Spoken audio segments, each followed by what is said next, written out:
ក្នុងចន្លោះនាខែវិច្ឆិកានិងខែធ្នូ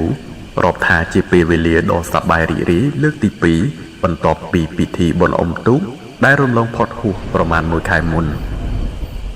ស្របចំពេលទឹកទន្លេដែលធ្លាប់ជួជន់ក៏បានស្រកហូរវិលត្រឡប់ទៅវិញចំណេញបន្សល់ដីល្បាប់ដ៏មានជីជាតិសម្រាប់ដំណាំប្របតាមដងទន្លេដែលគេតែងសង្កេតឃើញមានជាហូរហែដូចជាថ្នាំជក់អំពៅដំឡូងឈើបែកគក់សណ្តែកដីជាដើមអ្វីត្បិតថាចំហាយខ្យល់លំហើយរងានៃខែវិច្ឆិកាមិនទាន់អស់ក៏ប្រជាជនទាំងស្រីប្រុសរូតរះមនីរៀបចំឧបករណ៍នេសាទសង្វាតទៅប្រមូលផលត្រីក្នុងដែនដីទន្លេមកធ្វើជាស្បៀងមិនឲ្យទំនេរដែលមានមិនខ្វះទេទាំងត្រីងៀតត្រីឆ្អើរផ្អកនិងប្រហុកសម្រាប់រៀបចំវេចខ្ចប់ដាក់ទុកធ្វើជាអាហារប្រចាំថ្ងៃហើយក៏នឹងលោកលៃបង្ការជាគ្រឿងបរិភោគសម្រាប់ឆ្នាំបន្ទាប់ក្រែងប្រសិនបើភូមិស្ថានមានវាសនាអភ័ព្វត្រូវទឹកជន់លិចក៏តែងរលឹកគុណមិនដែលភ្លេចព្រោះបានវានឹងហើយគ្រាន់ហូបជាមួយបាយដែលនៅតាមស្រុកជិតឆ្ងាយអាចច្នៃជាប្រភេទអាហារដ៏មានឱជារសផ្សេងពីគ្នាដូចជា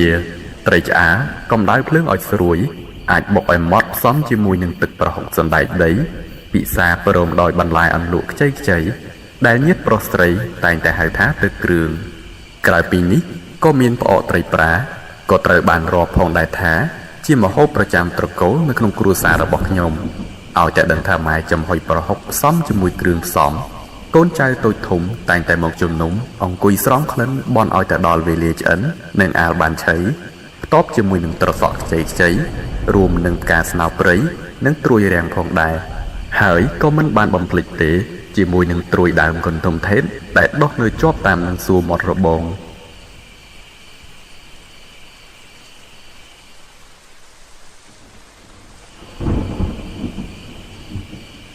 រាប់ចាប់តាំងពីពេលព្រឹកទៀបភ្លឺ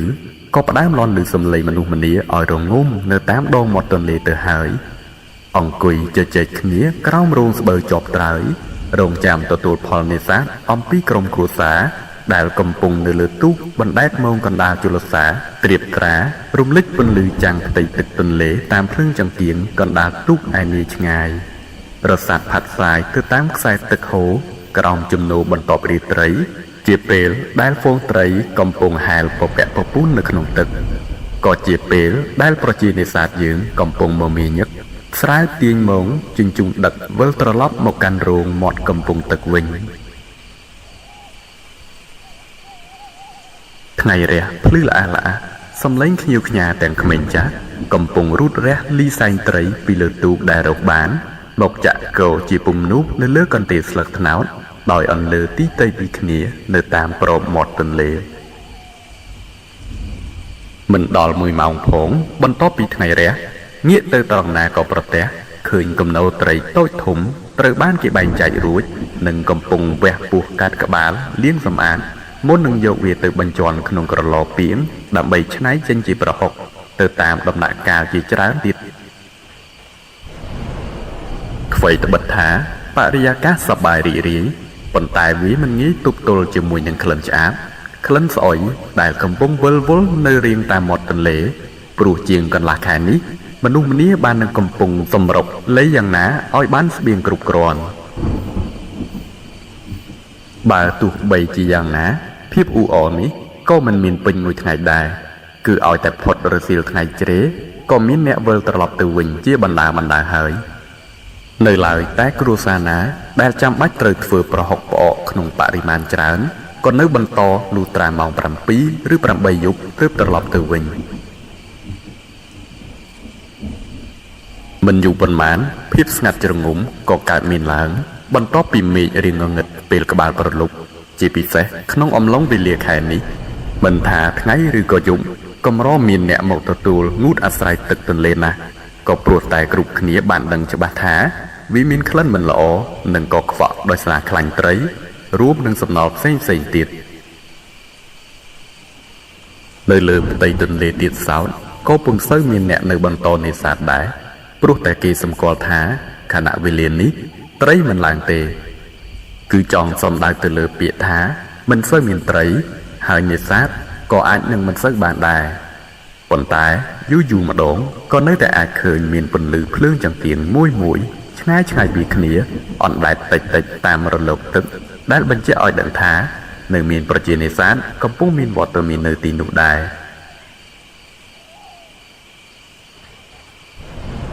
រំលងផុតប៉ុន្មានក្បាលដីនាមមាត់ច្រាំងជាប់របាំងព្រៃដើមត្រែងដែលមានកម្ពស់វែងស្ទើរផុតក្បាលឃើញដុះស្ទើរតែគ្រប់រដូវកាលព្រោះតែគ្មានអ្នកណាបានទៅកាប់សម្អាតឲ្យបានស្រឡះប៉ុន្តែដល់ពេលទៅពិនិត្យឲ្យច្បាស់ទើបដឹងថាវាដុះនៅក្នុងរបងក្របរុំព័ទ្ធព្រំដីមានតែព្រៃឡើងរវាមទាំងតូចទាំងធំនឹងបានប្រមូលផ្ដុំបាំងចិត្តជុំផ្ទះឈើចាស់ពុកផុយមួយល្វែងនៅកណ្ដាល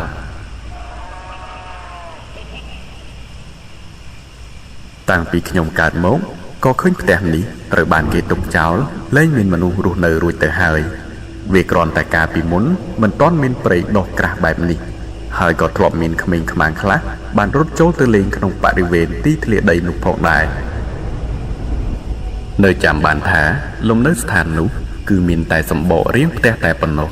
ក៏ព្រោះតែទ្រព្យសម្បត្តិផ្សេងគឺត្រូវបានបាត់បង់ជាបន្តបន្ទាប់ជាច្រើនឆ្នាំ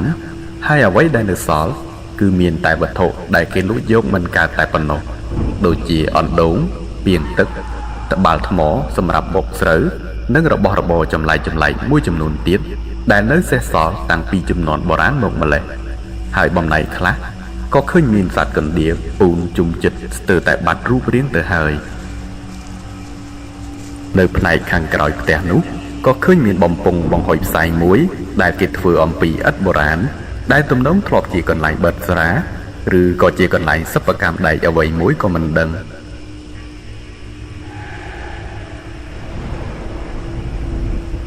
ជាធម្មតាឲ្យតែពេលថ្ងៃសម្រាករៀនខ្ញុំតែងបបួលគ្នាប្រតោងផ្លោះតាមរបងខាងក្រោយជាប់មាត់ទន្លេដើម្បីចូលទៅលេងនៅក្នុងទីនោះដោយព្រោះតែវាសម្បូរទៅដោយដើមត្របែកទៀបងាយនឹងឈោងបេះមកខំទំពាជាមួយនឹងអំបិលម្ទេសដែលបុកយកមកតាំងពីផ្ទះការពិតទៅដោយសារតែព្រៃវាដុះច្រើនពេកទើបធ្វើឲ្យអ្នកចម្ងាយណាមកមើលពីក្រៅពិតអាចនឹងមិនគិតថាទីនេះគឺជាទីធ្លានិងមានផ្ទះនៅខាងក្នុងឡើយជារៀងរាល់ពេលបានមកលេងម្ដងក្រៅតែពីការបេះត្របែកចាស់ខ្ចីមកខំអង្គៀមខ្ញុំក៏តែងឆ្លៀតឡើងទៅអង្គុយលេងលើមេឃអំពិលទឹកដែលតាមពិតគល់របស់វានៅខាងក្រៅរបងទេប៉ុន្តែដល់ពេលវាធំឡើងក៏រីកមេឃសាខាចូលមកក្នុងដីរបងនេះតែម្ដងទៅបើទោះជាពួកខ្ញុំបានមកលេងទីនេះឡើងសាំទៅហើយក៏ដោយ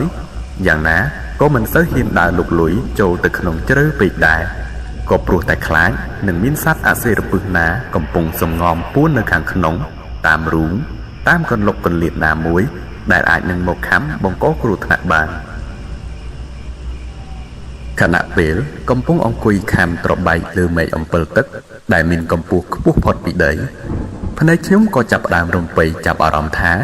ទីធ្លាផ្ទះនេះពិតជាធំស្រឡះប្រសិនបើគ្មានព្រៃដុះស៊ុបទ្រុបទេនោះជាការពិតណាស់គឺចំនួនកាលមានមនុស្សរស់នៅក៏ប្រហែលមិនមែនជាគ្រួសារអ្នកអន់ក្រដែរនេះបើយោងទៅតាមទំហំដីដែលធំជាងបរិវេណផ្ទះខ្ញុំដល់ទៅ2-3 ដងឯណោះអង្គុយនៅលើបង្គាបមេឃអំពិលទឹកនេះបើសិនជាចង់ឃើញផ្ទះចំណាស់បុរាណនោះឲ្យច្បាស់តលតែងើបឈរងើយទាំងប្រឹងសម្លឹងទៅមុខបន្តិចទើបអាចឃើញចុងដំបូលប្រក់ក្បឿងដែលបានប្រែក្លាយទៅជាពណ៌ខ្មៅដោយសារស្លែកាន់និងមានវល្លិឈើរុំព័ទ្ធពីលើឡើងស្ទើរតែជិតឈឹងទៅហើយ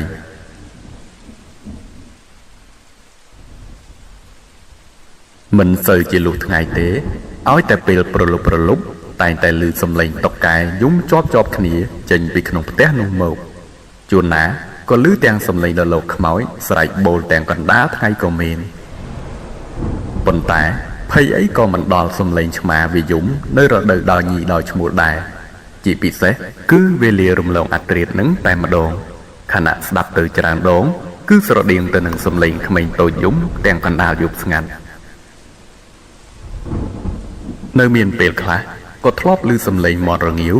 ឬក៏បណ្ដាកូននៅក្នុងបរិវេណព្រៃនេះដែរប៉ុន្តែក៏វាមិនចម្លែកពេកទេព្រោះតែគិតថា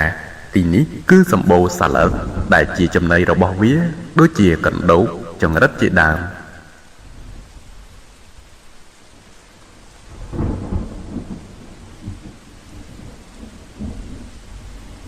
ក្រឡេកទៅខាងចុងព្រំដីតចុះទៅមាត់កំពង់ទឹកក៏មិនមានកន្លែងអំណោយផលសម្រាប់ងូតដែរក៏ព្រោះតែសម្បូរទៅដោយព្រៃបន្លានិងសម្បូរអំបែងដបដែលមិនសមប្រកបដើម្បីនឹងទៅលេងក្បែរឡើយក៏ព្រោះតែដោយសារតែព្រៃដុះស៊ប់ទ្រុបនេះហើយទើបឧស្សាហ៍ឃើញមានសម្រាមដែលហូរតាមខ្សែទឹកបានមកតាក់វិលវល់ត្រង់នឹងជាញឹកញាប់ហើយឆ្នាំខ្លះក៏ប្រទះឃើញមានទាំងសាកសពមនុស្សតែឯងក៏មានទាំងគូក៏មានបានអណ្ដែតមកជាប់ទៅជាមួយនឹងព្រៃរហូតកន្លងទៅជាច្រើនថ្ងៃបង្កទៅជាហើមរលេះរលួយសាច់ចោលក្លិនអាសោចខ្លាំងទើបអ្នកភូមិដឹងនិងបបួលគ្នាយកឈើខ្លីវែងទៅឆ្កឹះរុញឲ្យវាអណ្ដែតរសាត់ផុតឆ្ងាយពីទីនោះទៅ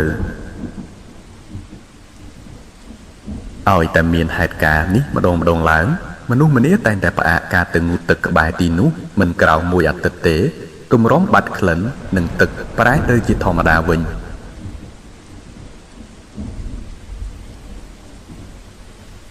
ថ្ងៃខ្លះ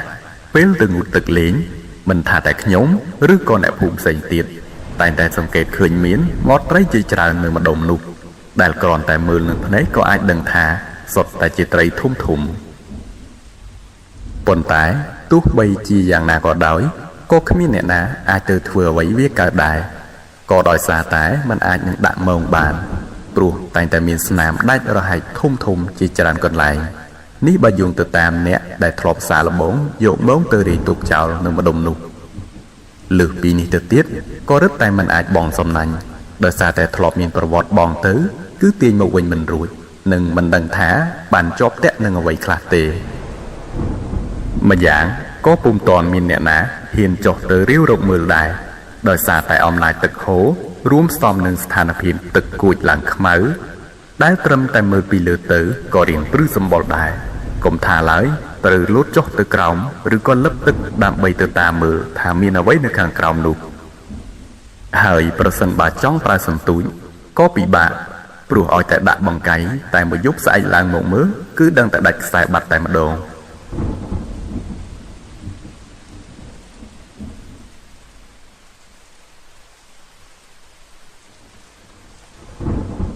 នៅព្រឹកមួយខណៈខ្ញុំកំពុងអង្គុយលេងបាញ់ឃ្លីនៅជិតផ្ទះអាមន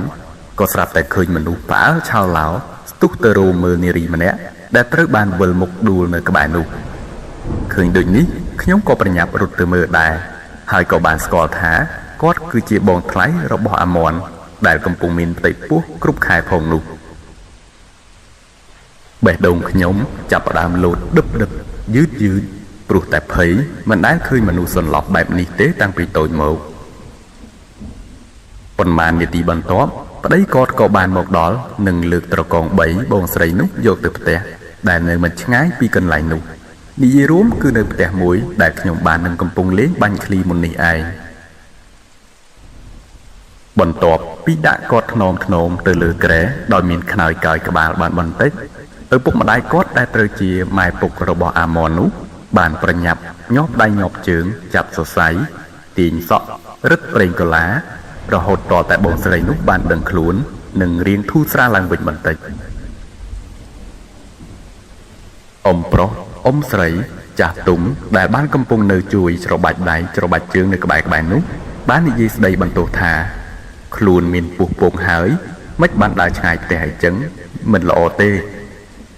នេះសំឡាងហើយដួលមានគេឃើញ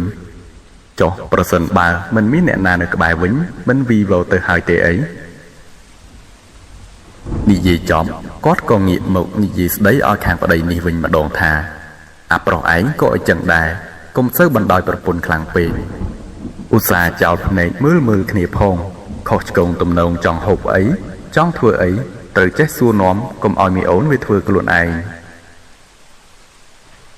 ក្រឡេកមើលទៅមុខបងប្រុសដែលកំពុងតែបែកញើសជោគក៏មិនមានលឺមាត់កអ្វីតបតទៅដែរគឺត្រឹមតែស្ងាត់ទទួលស្ដាប់ចាស់ទុំប្រដៅ រុំលងបានប៉ុន្មានម៉ោងបន្ទាប់មនុស្សម្នាក៏ចាប់ផ្ដើមបំបែកគ្នាបន្ទាប់ពីដឹងថាបងស្រីនោះបានធូរស្រាលច្រើន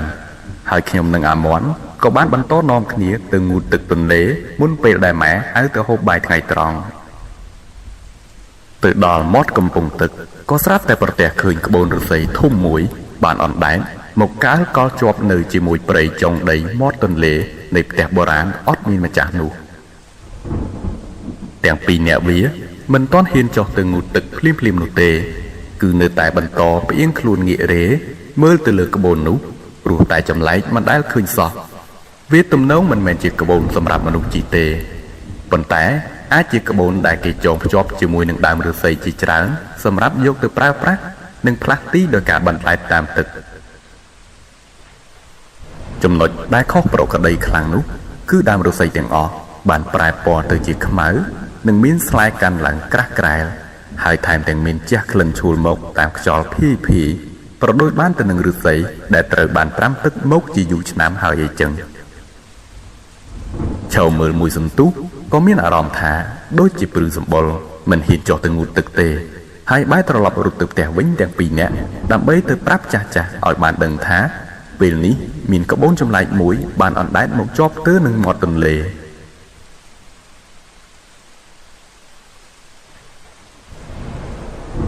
វាក៏គួរឲ្យស្ដាយណាស់ដែរដែលរសៀលនោះមានភ្លៀងធ្លាក់មកយ៉ាងខ្លាំងរហូតតតែជិតពេលព្រលប់ទើបរៀងស្ងប់បាត់ទៅវិញខ្លះឆ្លៀតឱកាសនេះដែរខ្ញុំក៏បានប្រញាប់ដើរទៅក្រោមផ្ទះដើម្បីប្រមូលដបទឹកអា2លីត្របាន3-4និងដើរទៅសុំម៉ែដើម្បីទៅងូតទឹកទន្លេក៏នឹងបានច្រកទឹកយកមកប្រើប្រាស់នៅផ្ទះផងនោះមកដល់ចំណុចនេះខ្ញុំភ្លេចជម្រាបដែរថាអ្វីត្បិតថាយើងរស់នៅក្នុងតំបន់ដែលមានទឹកទន្លេក៏ពិតមែនប៉ុន្តែមិនមែនមានន័យថាគ្រប់ផ្ទះសុទ្ធតែមានទឹកប្រើប្រាស់បានគ្រប់គ្រាន់ឡើយនិយាយរួមដោយសារតែចំនួននោះពុំទាន់មានប្រព័ន្ធទឹកស្អាតឬក៏ម៉ាស៊ីនបូមទឹកប្រើប្រាស់ឲ្យបានគ្រប់ក្រុមគ្រួសារគួបផ្សំនឹងចម្ងាយផ្ទះឆ្ងាយពីប្រភពទឹកផងទើបគ្មានជំរឿសអ្វីក្រៅតែពីការជីកអណ្ដូងស្នប់សម្រាប់គ្រួសារដែលមានជីវភាពធូរធារក្រៅពីនេះគឺអាចត្រឹមតែការជួលឬក៏ទិញទឹកដែលគេអូសតាមរទេះលក់ដែលគេច្នៃចេញអំពីសម្បកធុងសាំងធំបើនិយាយពីបរិមាណគឺហាក់ដូចជាមិនច្រើនពេកនោះទេប៉ុន្តែវាពិតមិនអាចខ្វះបានសម្រាប់តម្រូវការប្រើប្រាស់នៅក្នុងរដូវប្រាំងរាំងស្ងួតម្ដងហើយជាចុងក្រោយនេះគឺមានតែពឹងលើការព្យាយាមឆ្លៀតយួរឬក៏រែកខណៈមកងូតទឹកនៅទន្លេម្ដងហើយប្រសិនបើស្ថិតនៅក្នុងរដូវធ្វើផ្អកប្រហុកបែបនេះផងគឺរឹតតែពិបាកនៅក្នុងការច្រកយកទៅប្រើប្រាស់តែក៏មិនមានជំរឿសគឺបានត្រឹមតែរងចាំពេលប្រលប់យប់ស្ងាត់ទម្រាំកាកសំណល់ខ្លាញ់និងក្លិនស្អុយឆ្អេះឆ្អាបបានរសាត់ផុតទៅតាមទឹកខ្លះទើបអាចដើរចុះទៅវែកកន្លែងទឹកថ្លានិងដងយួរត្រឡប់យកទៅផ្ទះវិញបន្ទាប់ពីធ្វើដំណើរបានមកដល់មាត់កំពង់ទឹកក៏ស្ងាត់មនុស្សឲ្យឈឹងធ្វើឲ្យក្តីរំពឹងថានឹងមានគ្នាបានមកងូតទឹកប្រឡែងគ្នាលេងក៏ត្រូវបានខកខានទៅវិញបន្ទាប់ពីភ្លៀងធំមួយប្រាវកាលពីពេលរសៀលមកដល់ក្បាលប្រលប់នេះក្លិនស្អុយឆ្អាបឆ្អេះក៏រសាត់បាត់ផុតទៅតាមអស់នឹងខ្សែទឹកហើយអ្វីដែលនៅសល់គឺមានតែផ្លែអំពិលទុំដែលបានរបេះដាច់ធ្លាក់មកលើដីអំឡុងពេលភ្លៀងខ្យល់នោះនិងបង្កភក់ជ្រៅជ្រៅធ្វើឲ្យដីជ្រីរអិលគួរសមមិនអាចនឹងងាយដើរពាក់ស្បែកជើងបានឡើយ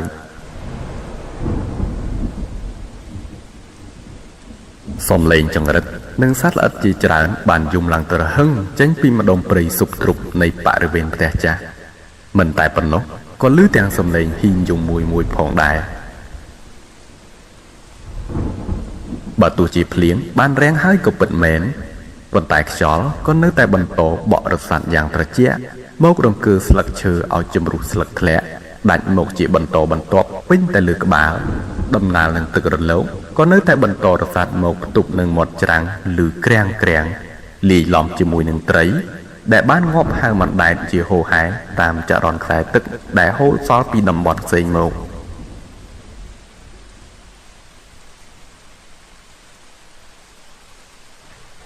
ក្រឡេកមើលទៅឯក្បូនចម្លែកហាក់ដូចជាប្លែកបន្ទាប់ពីបានរំកិលមកកាន់តែគៀកនៅក្បែរនឹងច្រាំងទំនងជាដោយសារតែភ្លៀងខ្យល់ខ្លាំងបានរុញច្រានមកកាលពីពេលមុននេះមិនបងអងយូរខ្ញុំក៏ប្រញាប់ដើរចុះទៅក្នុងទឹកដើម្បីលាងសម្អាតខ្លួនបន្តិចព្រមដោយយកទៅជាមួយនៅកាដុងជ័រមួយចំនួនដែលបានស្ពាយមកដើម្បីច្រកទឹកត្រឡប់ទៅផ្ទះវិញនោះកុំថាឡើយខ្យល់សូម្បីតែសីតុណ្ហភាពនៅក្នុងទឹកនេះក៏រងាមិនចាញ់គ្នាប៉ុន្មានដែរ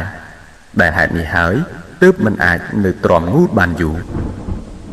ម្យ៉ាងល្ងាចដូចជារៀងស្ងាត់ផងក៏មិនក្លាហានហ៊ានហែលទៅណាឆ្ងាយឬក៏ដើរទៅជ្រៅពេកដែរ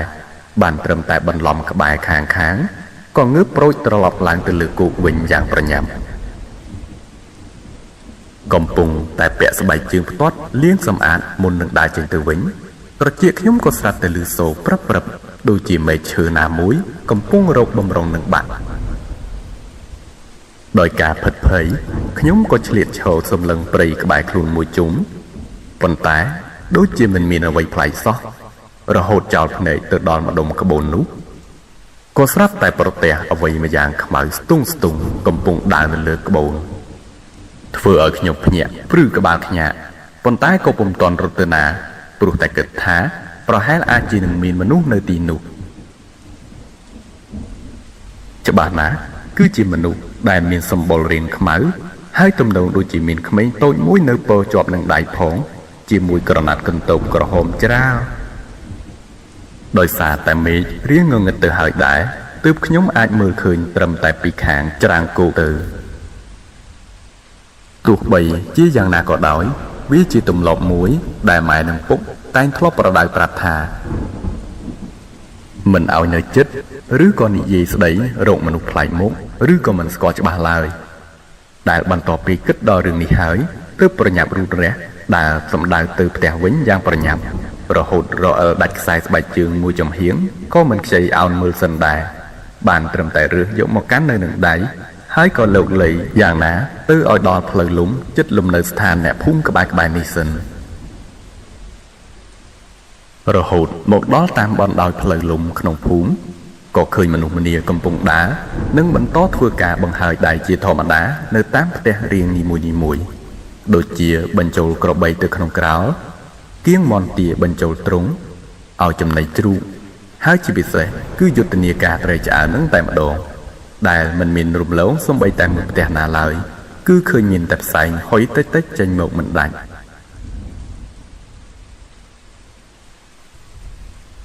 បន្ទាប់ពីបានមកដល់ផ្ទះមិនទាន់ទាំងបានបាយទឹកផងក៏បែរជាឃើញមានពូមីងចាស់ទុំជាច្រើនបាននឹងកំពុងធ្វើដំណើរចេញពីផ្ទះយ៉ាងប្រញាប់ប្រញាប់ហើយក៏ឃើញមានទាំងវត្តមានម៉ែនិងពុករបស់ខ្ញុំកំពុងរៀបចំនឹងចេញទៅជាមួយគេដែរនោះប៉ុន្តែដល់ទៅពេលក្រឡេកឃើញខ្ញុំទើបគាត់បង្គាប់ឲ្យយកកាដុងទឹកទៅទុកនិងរូតរះដើរទៅព្រមជាមួយគាត់ដែរសម្ដៅទៅតាមផ្លូវលំកណ្ដាលភូមិខណៈដែលមេឃក៏បានផ្ដើមងងឹតទៅហើយ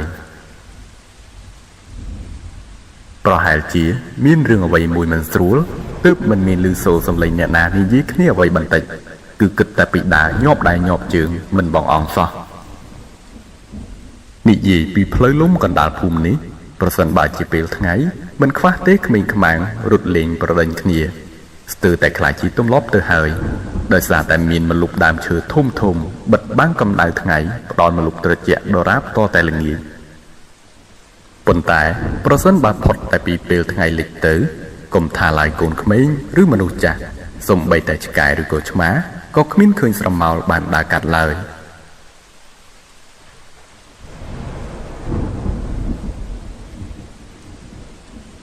ត្រឡប់មកនិយាយពីក្រុមមនុស្សដែលកំពុងដើរទៅជាមួយនេះក៏បានតម្រង់មកដល់ច្រកផ្លូវចូលផ្ទះអាមនទន្ទឹមនឹងមានមនុស្សជាច្រើនបានមកដល់មុនពួកខ្ញុំទៅទៀតនិងកំពុងចំរួមមើលអ្វីម្យ៉ាងនៅលើគ្រែរហូតទាល់តែបានដើរទៅជិតទើបអាចជ្រៀតខ្លួនទៅឃើញបងថ្លៃរបស់អាមនដែលកំពុងមានផ្ទៃពោះយំស្រែកឡើងស្លេកស្លាំងមុខនិងមានលោហិតប្រឡាក់ពេញគ្រែដែលបង្ហាញឲ្យខ្ញុំអាចកាត់យល់បានថាគាត់អាចនឹងមានបញ្ហាអ្វីមិនស្រួលហើយ ចាស់ទុំស្រីស្រីប៉ុន្មានអ្នកកំពុងអង្គុយនិយាយគ្នាឡើងត្រហឹងជុំវិញគ្រែហើយដោយសារតែខ្ញុំនៅរៀងក្មេងទើបស្ដាប់មិនសូវយល់នៅអត្ថន័យរបស់ពួកគាត់និយាយដូចជាពាក្យថាកាយពោះកូនទទឹងពោះជាដើមសំឡឹងមើលទៅមុខបងស្រីនោះហាក់ដូចជាកំពុងវេទនាខ្លាំងណាស់ខណៈមាត់ត្រូវបានគេឲ្យខាំខ្សែក្រណាត់មួយដុំឯដៃក៏កំពុងកាន់ក្តាប់ពោះហាក់ដូចជាឈឺចាប់យ៉ាងខ្លាំងដោយសារតែមិនហ៊ានមើលយូរព្រោះតែមានអារម្មណ៍ថាដូចជាខ្លាចមិនដឹងទើបខ្ញុំបានដកខ្លួនថយមកក្រោយវិញមកនៅជិតម៉ែរបស់ខ្ញុំដែលកំពុងនិយាយគ្នាស្ងាត់ជាមួយមីងប៉ុន្មានអ្នកទៀតនៅជិតនេះម៉ែបានមានប្រសាសន៍ថាមិនទាន់គ្រប់ខែស្រួលបួលទេហើយមិនបានទៅជាឈឺខ្លាំងអីចឹងកាលកំណើតកូនប្រុសខ្ញុំនេះដូចជាមិនពិបាកអីចឹងសោះគាត់និយាយបណ្ដានឹងយកដៃមកអង្អែលក្បាលខ្ញុំបណ្ដារហូតបន្តិចក្រោយមកអ្នកមីងម្នាក់ក៏បានតបតទៅវិញថាទំនងពិបាកហើយព្រោះបើតាមការមើលទៅដូចជាបង្វិលក្បាលមកមិនទាន់ត្រូវស្រួលបួលទេតែបង្ខំកើតគឺច្បាស់ជាវីវមិនខានរឿងដែលកាន់តែចម្លែកទៅទៀតនោះគឺសំឡេងស្រែករបស់បងស្រីនោះកាន់តែឮខ្លាំងឡើងរហូតស្ទើរតែដូចទៅនឹងសំឡេងសត្វទៅហើយវាពិតជាប្លែកខ្លាំងណាស់មិនដែលជួបពីមុនមកសោះមួយសន្ទុះក្រោយមកក៏ឃើញមានចាស់មួយក្រុមទៀតបានជិះរទេះគោមកដល់ដែលប្រហែលជាអ្នកស្រុកឆ្ងាយនឹងចុះដើរទាំងត្រហិតត្រហមសំដៅទៅកណ្ដាលចំណោមមនុស្សនោះឮសំឡេងមាត់អ្នកនៅក្បែរនោះនិយាយថាគឺជាឪពុកម្ដាយសាច់ញាតិខាងស្រីហើយលោកតានោះក៏ត្រូវបានគេស្គាល់ថាជាអាចារ្យខ្មោចចាស់វស្សាម្នាក់ផងដែរគ្រាន់តែមកដល់ជាប់នឹងគ្រែភ្លាមលោកតាអាចារ្យនោះក៏ឈរសម្លឹងមើលទៅកូនស្រីរបស់ខ្លួនដោយទឹកមុខដូចជាខឹងសម្បាជាខ្លាំងព្រមដោយលើកដៃចង្អុលមុខនិងបើកភ្នែកធំខណៈពេលនោះមិនថាតែខ្ញុំជាក្មេងសូម្បីមនុស្សចាស់មួយចំនួនដែលឈរនៅក្បែរក៏កើតក្តីងឿងឆ្ងល់ស្ងាត់មាត់និងចោលភ្នែកសម្លឹងមើលទៅគាត់គ្រប់គ្នាហើយអ្វីដែលកាន់តែតក់ស្លុតទៅទៀតនោះគឺបងស្រីនោះក៏ឈប់ស្រែកនិងសម្លឹងមកមើលមុខលោកអាចារ្យនោះដោយក្រសែភ្នែកគួរឲ្យខ្លាចបំផុតដោយសារតែការរើបំរាស់មុននេះទើបធ្វើឲ្យសក់ក្បាលរបស់គាត់បែរទៅជារប៉ាត់រប៉ាយបិទបាំងពេញផ្ទៃមុខជិតឈឹងឃើញតែប្រឡងភ្នែកបន្តិចតែប៉ុណ្ណោះក្រោយមកទៀតម៉ែក៏បានដើរមកក្បែរខ្ញុំព្រោះដោយខ្លាចនឹងមានរឿងអ្វីមួយមិនស្រួលកើតឡើងពិតមិនខុសមែនបន្ទាប់ពីសម្លឹងគ្នាហើយបងស្រីនោះក៏ស្ទុះងើបមករកលោកតាទាំងកំរោលប៉ុន្តែក៏ត្រូវបានមនុស្សនៅក្បែរនោះចាប់ស្មាជាប់ផ្ទាន់ហើយមិនបានប៉ុន្មានគាត់ក៏លើកដៃចង្អុលមកកាន់លោកតាសាជាថ្មីព្រមដោយស្រដីឡើងគួរឲ្យប្លែកព្រោះសំឡេងដែលស្រែកនិយាយចេញមកច្បាស់ណាស់គឺមិនមែនជាសំឡេងមនុស្សស្រីឡើយប៉ុន្តែបែរជាឮសំឡេងមនុស្សប្រុសបានស្រែកដាក់លោកតាដោយពាក្យអសុរោះជាច្រើនដូចជាកុំចេះដឹងរឿងអញចេញពីមុខពីមាត់អញឲ្យផុតជាដើមដោយឃើញស្ថានភាពបានបង្ហាញមកច្បាស់អីចឹងពេកគ្រប់គ្នាក៏បានដកខ្លួនថយក្រោយមកប៉ុន្មានជំហានរៀងខ្លួនសល់តែប៉ុន្មានអ្នកដែលនៅកំពុងចាប់បងស្រីនោះបន្តក្រោយមកលោកតាក៏បានប្រាប់បង្គាប់ឲ្យគេយកអំបោះទៀនធូបបាយសីដែលបានរៀបទុកបំរុងតាំងពីពេលមុនមកនោះមកដាក់តម្កល់លើក្បាលគ្រែដើម្បីនឹងចាប់ផ្ដើមរៀបចំពិធីអ្វីម្យ៉ាងភ្លាមអំឡុងពេលដែលគ្រប់គ្នាកំពុងមមាញឹកញាប់ដៃញាប់ជើងរៀបចំគ្រឿងរណ្ដាប់តាមការបង្គាប់របស់គាត់ស្របពេលនោះក៏សង្កេតឃើញថាភ្នែករបស់បងស្រីនោះចាប់ផ្ដើមបដូរពណ៌ទៅជាខ្មៅល្អដូចជាមនុស្សដែលបានស្លាប់ទៅហើយអីចឹងនិងបញ្ចេញសំឡេងក្រហមតិចមកដូចជាកំពុងខឹងសម្បាខ្លាំងណាស់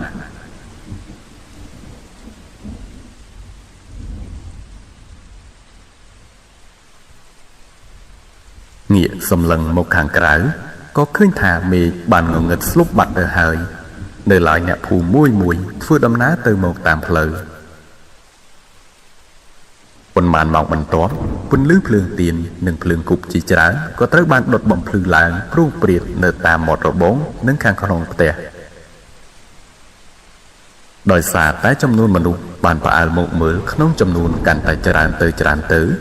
ធ្វើឲ្យនៅតាមផ្លូវឃើញមានសុទ្ធតែមនុស្សមិនថាស្រីប្រុសឬក៏ចាស់ជរា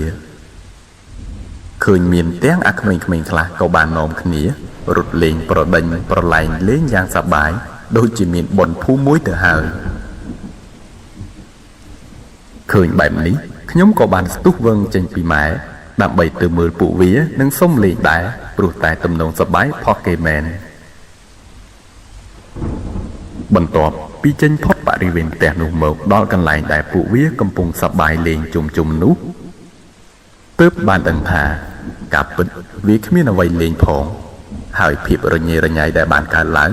គឺដោយសារតែពួកវាកំពុងចោមរោមមើលមនុស្សឈួតសោះបានជាជ្រុលមកដល់ទៅហើយខ្ញុំក៏ឆ្លៀតជ្រៀតខ្លួនទៅអើតបន្តិចដើម្បីនឹងបានមើលឲ្យច្បាស់នឹងគេដែរតាមពិតគាត់ពុំមែនជាមនុស្សឈួតដូចដែលធ្លាប់បានឃើញនៅក្នុងភូមិស្រុកនេះឡើយគាត់គ្រាន់តែជាស្ត្រីម្នាក់ទំនងអាយុអាចខ្ទង់នឹង50ក្រាស់សម្បុរខ្មៅដូចលៀបមរៈសក់ក្បាលកន្ទ្រីងកន្ទ្រើងគ្របដណ្ដប់ដោយក្រណាត់អាវកក្រិចសម្ពុតដាច់រហែករយេរយាយរហូតលេចអាក្រាតកាយដោយកន្លែងជាមួយនឹងក្លិនស្អុយអាសោចភីមកសឹងតែដកដង្ហើមមិនចង់រួចខណៈពេលនៅក្បែរដោយសារតែសក់ក្បាលរបស់គាត់រញ៉េរញ៉ៃបាំងស្ទើរតែពេញផ្ទៃមុខអស់ទៅហើយនោះទើបធ្វើឲ្យពិបាកសម្គាល់ថាជាអ្នកស្រុកណាប៉ុន្តែចម្លែកត្រង់ថាពិនិត្យកាន់តែយូរកាន់តែមានអារម្មណ៍ដូចជាស្រដៀងទៅនឹងអ្នកណាម្នាក់សំឡេងក្មេងៗសើចឮក្នុងកាយវិការនិងចេតនាចំអកមើលល្ងាយដោយមានទាំងអាខ្លះបានទៅរើសយកសម្រាមមកបោះលើអាខ្លះយកឈើមកចាក់រុកពីមុខពីក្រោយតាមតែការនឹកឃើញឈួតរបស់ពួកវាចំណែកឯខ្ញុំរវល់តែចាប់ភ្លឹងមើលខ្លាំងពេកក៏មិនដឹងថាអាចោលម៉ាស៊ីនណាបានមករុញច្រានបណ្ដាលឲ្យខ្លួនខ្ញុំបានដួលប៉ះទៅលើមនុស្សចម្លែកនោះដួលទាំងពីរនាក់ទៅលើដីហើយពួកវាក៏នាំគ្នាបន្តយកដៃចង្អុលមកខ្ញុំនិងសើចជាមួយទង្វើបែបនេះខ្ញុំមានអារម្មណ៍ភ័យផងខ្ពើមផងចង់ក្អួតដោយសារតែក្លិននិងពិសេសគឺបានដួលប៉ះទៅលើមនុស្សចម្លែកនោះបន្ទាប់ពីស្ទុះក្រោកបោះសម្អាតខ្លួនរួច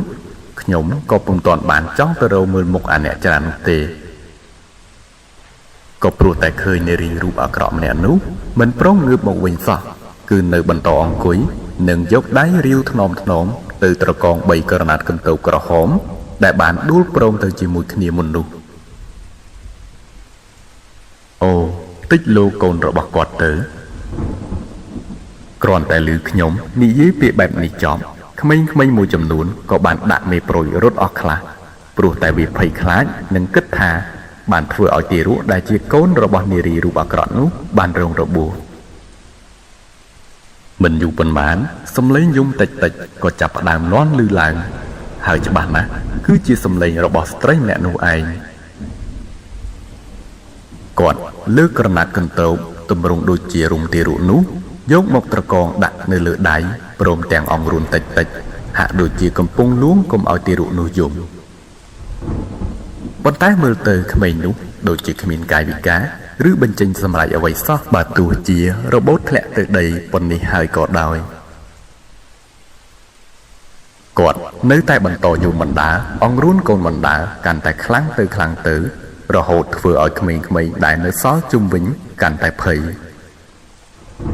មិនចាំយូរខ្ញុំក៏ទ្រាំដើរទៅជិតគាត់ដើម្បីនឹងទៅនិយាយពាក្យសុំទោសប៉ុន្តែគ្រាន់តែនិយាយទៅគាត់មិនទាន់ទាំងបានចប់ស្រួលបួលផងភ្នែករបស់ខ្ញុំក៏ឆ្លៀតងាកទៅមើលក្នុងកន្ទោបនោះម៉ែអើយការពិតទារកនោះបានស្លាប់មិនដឹងតាំងពីថ្ងៃណាមកខណៈរាងកាយបានហើមរលេះរលួយសាច់ព្រមដោយមានដង្កូវចោះស្ទើរតែសុះទៅហើយសល់តែប្រឡោះភ្នែកលៀនមកគួរឲ្យព្រឺក្បាល ហើយមានសុទ្ធតែតុកកែជាច្រើនក្បាលបានសំងំនៅខាងក្នុងជាមួយភ្លាមនោះតុកកែទាំងនោះក៏បានលូតចេញមកក្រៅទៅតោងពួកអាក្មេងៗនៅក្បែររលត្បុលពេញតែខ្លួនរហូតមានអាខ្លះស្រែកយំននាលដីពេញតែផ្លូវប្រហែលជាត្រូវតុកកែខំហើយ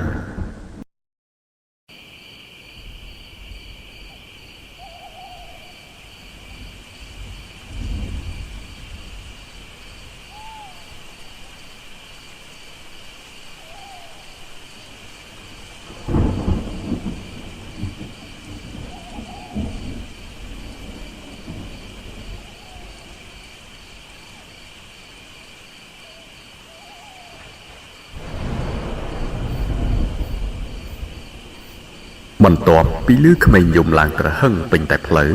បន្តិចក្រោយមកក៏មានចាស់បានមកសួរនាំនិងបានដឹងរឿងទើបនាំគ្នាចាប់ក្មេងៗទាំងនោះកុំឲ្យវារើបំរាស់ដោយដាក់ឲ្យនៅអង្គុយមួយកន្លែងទើបប្រលេះលែវអាវចេញក៏ឃើញមានតុកកែតូចធំជាច្រើនបាននឹងកំពុងទុំតោងខំពេញតែដងខ្លួនឡើងសោះសាច់អីចឹងតើបានជាពួកវាយំខ្លាំងណាស់ហើយនេះក៏សំណាងដែរដែលខ្ញុំបានរត់ចេញតាន់ពេលកុំអីច្បាស់ជាត្រូវមានវាសនាមិនខុសពីពួកវាប៉ុន្មានឡើយដោយសារតែមនុស្សរញ៉េរញ៉ៃខ្លាំងពេកភ្លេចភ្នែកមិនបានចាប់អារម្មណ៍ថាតើនារីរូបអាក្រក់នោះបានចាក់ចេញទៅតាំងពីពេលណាឡើយកំពុងតែឈរមើលគេចាប់តុកកែចេញពីខ្លួនអាក្មេងៗក៏បានឮសំឡេងអ្នកម៉ែស្រែកហៅមកល្វើយពីមុខផ្ទះអាមន់ប្រហែលជាឲ្យខ្ញុំប្រញាប់ត្រឡប់ទៅវិញព្រោះមេឃក៏វាកាន់តែយប់ណាស់ទៅហើយដែរឈានជើងត្រឡប់ទៅវិញទាំងភ័យផងកោពោះផងព្រោះមកដល់ថ្មនេះមិនទាន់បានបាយមួយគ្រាប់ទេចូលពោះនោះគ្រាន់តែដើរមកដល់ម៉ែភ្លាមគាត់ក៏យកដៃខ្ទប់ច្រមុះនិងស្ដីឲ្យខ្ញុំថាហើយចុះកូនឯងទៅលេងស្អីបានប្រឡាក់ខ្លួនស្អុយយ៉ាងនេះខ្ញុំឈរនៅស្ងៀមមិននិយាយស្ដីព្រោះតែមិនចង់ឲ្យគាត់បានដឹងការពិតមុននេះដែលវាអាចនឹងធ្វើឲ្យគាត់កាន់តែខឹងខ្លាំងជាងនេះទៅទៀតយប់កាន់តែរៀងជ្រៅដែរណាស់ទៅហើយមនុស្សម្នាក៏រៀងរសាយខ្លះខណៈក្រឡេកទៅក្រោមផ្ទះក៏ឃើញមានទាំងពេទ្យរួមទាំងចាស់ទុំជាច្រើនក៏បានមានវត្តមាននៅទីនោះហើយខ្ញុំក៏គិតថាប្រហែលជាបងស្រីនោះគាត់បានធូរស្បើយច្រើនហើយតាមមើលនិយាយមកដល់ត្រឹមនេះខ្ញុំក៏ភ្លេចជម្រាបជូនទៅអ្នកទាំងអស់គ្នាថាតាមពិតម៉ែពុករបស់អាមន់គឺជាខ្លើម្រាក់ជាមួយនឹងពុកម៉ែខ្ញុំដែលនិយាយឲ្យចំងាយយល់គឺពួកគាត់ជាមិត្តចាស់ជិតស្និទ្ធនឹងគ្នាតាំងពីជំនាន់ដើមមកម្លេះដែលហេតុនេះហើយទើបពេលមានទុក្ខធុរៈក៏តែងតែមកយកអាសាគ្នាមិនដែលលុះពេលទេបន្ទាប់ពីលោកពុកបានមកដល់យើងក៏នាំគ្នាត្រឡប់ទៅផ្ទះវិញប៉ុន្តែដើរបានតែបន្តិចក៏ឮសំឡេងអ៊ំមឿនបរទេះពីក្រោយនិងស្រែកហៅឲ្យពួកយើងឡើងទៅលើរទេះជិះទៅជាមួយព្រោះផ្លូវផ្ទះគាត់ហើយនឹងផ្ទះខ្ញុំគឺនៅជាប់ព្រំដីគ្នានឹងឯងម៉ែហើយនឹងពុកមិនទាន់ឆ្លើយថាម៉េចផងខ្ញុំក៏លោតឡើងលើរទេះផ្លែតប៉ុន្តែមិនហ៊ានទៅអង្គុយខាងមុខឬនៅកណ្ដាលទេខ្លាចគេធំក្លិនមិនល្អដែលមាននៅជាប់នឹងខ្លួនខ្ញុំនេះគិតអីចឹងហើយទើបសម្រេចទៅអង្គុយប្រតោងលេងនៅខាងក្រោយគេហើយម៉ែពុកចាស់ទុំក៏មិនបានថាអីដែរព្រោះតែគិតថានេះគឺជាទម្លាប់របស់ក្មេងៗទៅហើយស្នូកង់រទេះបរលើផ្លូវលំវៀងកាត់តាមច្រកមាត់ទន្លេព្រោះតែបើតាមផ្លូវកណ្ដាលភូមិពិតមិនអាចចូលបានទេព្រោះតែវារៀងចង្អៀតពិបាកបត់ណាស់គោកណ្ដុរកន្លាតរៀងស្គមកំប្រឹងសឹងប្រហែលនឹងជីងចក់កំពុងដើរហត់ដង្ហក់លៀនអណ្ដាតមើលទៅដូចជាតឹងខ្លាំងណាស់ប៉ុន្តែតាមពិតនេះគ្រាន់តែជាការធ្វើពុតរបស់វាតែប៉ុណ្ណោះនេះបើយោងតាមសម្ដីរបស់ម្ចាស់វាដែលរស់នៅជាមួយតាំងពីដើមរៀងមកស្ថិតនៅតាមផ្លូវ ឬតែគាត់មានប្រសាសន៍អួតរឿងគោក្របីមិនថាពូជចាស់ពូជថ្មីគាត់ស្គាល់គ្មានចន្លោះឡើយតាំងពីដើមភូមិដល់ចុងភូមិឯណោះយប់នេះត្រជាក់ខ្លាំងណាស់ខ្យល់បក់មកមួយភឹបសឹងតែរឹងធ្គាមនេះក៏ប្រហែលជាមកពីមជ្ឈដ្ឋានជាប់ទន្លេគឺវាត្រូវតែរងាបែបនេះផងក៏ថាបានផុតពីរឿងគោគាត់ក៏ចាប់ផ្ដើមមករអ៊ូរិះគន់រឿងផ្ទះអ្នកស្រុកដែលរស់នៅតាមជាប់មាត់ផ្លូវនេះថាมันចេះកាប់ឆ្ការព្រៃឲ្យបានស្អាតស្រឡះជាពិសេសឲ្យងងឹតស្លុបតាមមាត់ច្រកមិនឃើញមានដុតភ្លើងគប់ឬក៏ចង្កៀងខ្លាញ់ត្រីឲ្យបានភ្លឺខ្លះសោះបើនិយាយពីស្លឹកឈើឡើងគោចង់ខ្លាយទៅជាកូនភ្នំគ្មានឃើញចិត្តចង់ខំបោះប្រមូលផ្ដុំឬក៏យកទៅដុតចោលខ្លះក៏គ្មានស្ដាប់គាត់ទេសនាយ៉ាងពីរោះបានតែមួយសន្ទុះគាត់ក៏បានទាញរទេះឲ្យឈប់និងងើបឈរឡើងស្រែកដាក់ទៅអាក្មេងៗប៉ុន្មានអ្នកទៀតនៅក្បែរនោះខណៈចោលភ្នែកទៅក៏ឃើញពួកវាបាននឹងកំពុងរោលក្បាលចេញពីក្នុងព្រៃនៃផ្ទះបុរាណដែលត្រូវបានគេទុកចោលជាប់ទន្លេក្បែរនោះតាមប្រឡោះចម្រឹងដែកបន្លានៃរបងច្រកខាងមុខដែលមានសុទ្ធតែព្រៃដុះស៊ុបទ្រុបមិនសមណាវាក្លាហានហ៊ានចូលទៅទាំងថ្មនេះសោះអ៊ំមឿនបានស្រែកស្ដីឲ្យថាហើយអាក្មេងមិនតន់ជ្រុះបន្លៃពីក្បាលហើយអស់លោកឯងមកមានការស្អីនៅក្នុងនោះទាំងថ្មហ្នឹងពួកឯងកូនចៅអ្នកណាគេខ្លះពួកក្មេងៗសើចធ្វើធម្មតាខណៈនៅជាប់ខ្លួនវាក៏ឃើញមានថ្នាក់ក្រមា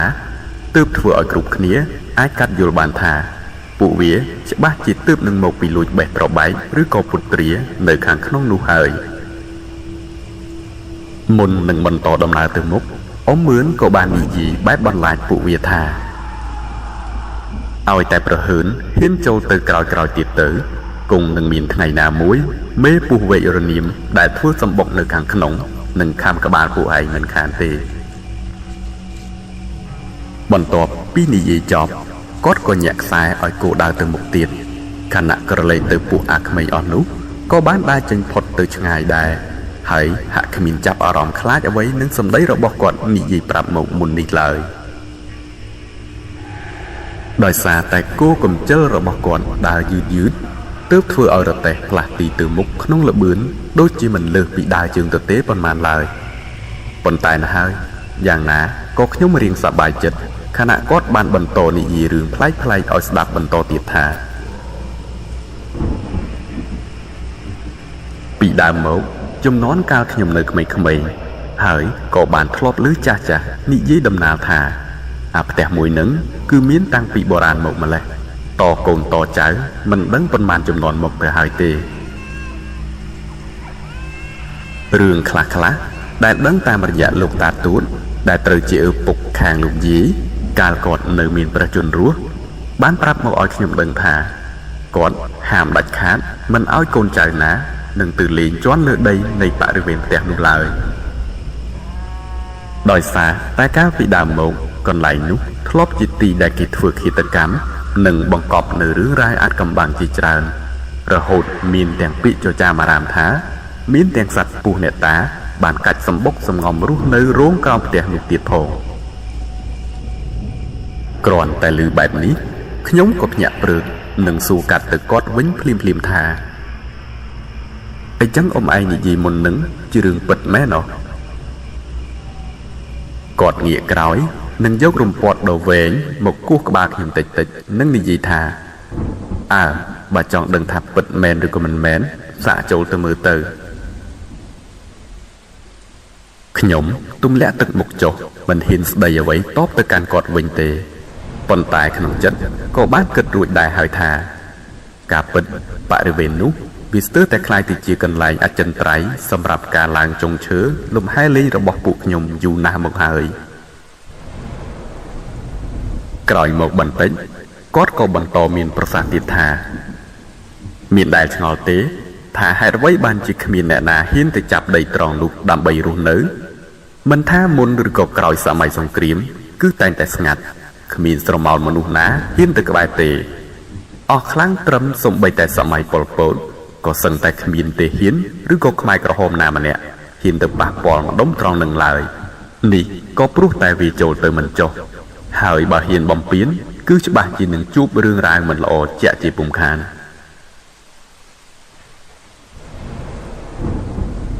ពីដើមអ្នកស្រុកយើងសំប្រកបជាមួយនឹងការរកស៊ីតាមជើងទឹកណាស់មិនថាតែការនេសាទការដឹកជញ្ជូនឬក៏ការធ្វើដំណើររកស៊ីចំណាក់ស្រុកទេហើយគ្រួសារដែលជាម្ចាស់ផ្ទះចំនួនហ្នឹងគឺស្ដុកស្ដំទៅដោយទ្រព្យសម្បត្តិណាស់រហូតមានខ្ញុំបំរើមុខក្រោយឆ្វេងស្ដាំគូក្របីទាំងសត្វព្រៃនិងសត្វស្រុកជាច្រើនរហូតមានទាំងអណ្ដើកកន្ធាយស្វាពស់ធំដែលគេចិញ្ចឹមដាក់ចំណីឲ្យស៊ីនៅក្នុងទ្រុងទុកសម្រាប់ការជួញដូរផ្សេងៗជាមួយអ្នកស្រុកឆ្ងាយនៅក្នុងផ្ទះក៏មានប្រកបរបរជាច្រើនទៀតដូចជាត្បាញនិងរោងសិប្បកម្មស្រដែកទៀតផងមនុស្សម្នាមកពីខាងណាក៏ស្គាល់ដែរព្រោះតែទំនាក់ទំនងនិងការរកស៊ីអាចនិយាយបានថា